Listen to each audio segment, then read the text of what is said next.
Devenu ministre des Affaires étrangères en 1948, Robert Schuman veut préparer l'admission de l'Allemagne dans une organisation pacifique et démocratique des nations européennes. En octobre 1949, Schuman a reçu de ses collègues anglo-saxons un mandat concernant l'avenir de l'Allemagne. Il devait faire une proposition à Londres le 10 mai 1950. Entrez.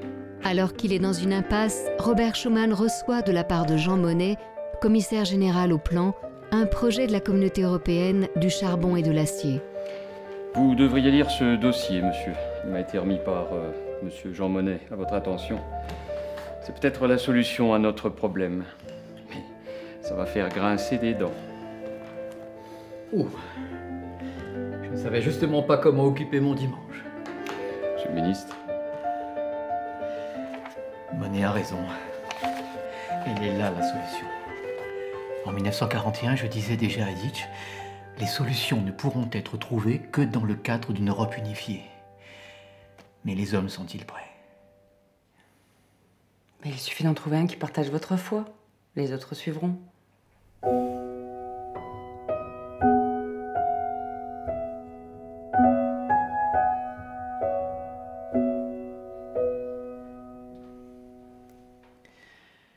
Dans l'homme, c'est l'esprit du Tout-Puissant qui donne l'intelligence.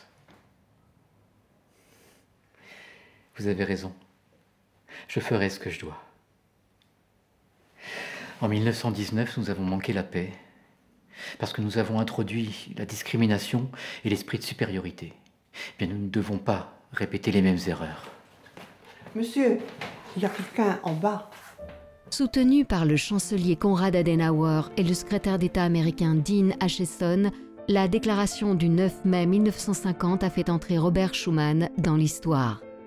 Le traité signé en avril 1951 est le traité fondateur de la Communauté européenne du charbon et de l'acier et de l'Europe des Six, la CECA. À ceux qui prétendent que Schuman n'avait jamais eu l'idée de l'Europe, il convient de rappeler que le 24 novembre 1949, il avait déjà déclaré à l'Assemblée nationale « Pour nous qui sommes responsables de l'avenir de l'Europe, l'essentiel est de dégager les leçons du passé et d'éviter les erreurs commises antérieurement. Entre voisins, il faut autre chose que la perpétuelle hantise d'un conflit possible. En 4 ans, notre route a été débarrassée de la haine, c'est déjà beaucoup. Et ce n'est pas sans mérite. La confiance entre peuples ne s'improvise ni ne s'impose. Nous ne pouvons y parvenir que par une coopération dans un cadre plus large. Ce cadre, c'est l'Europe.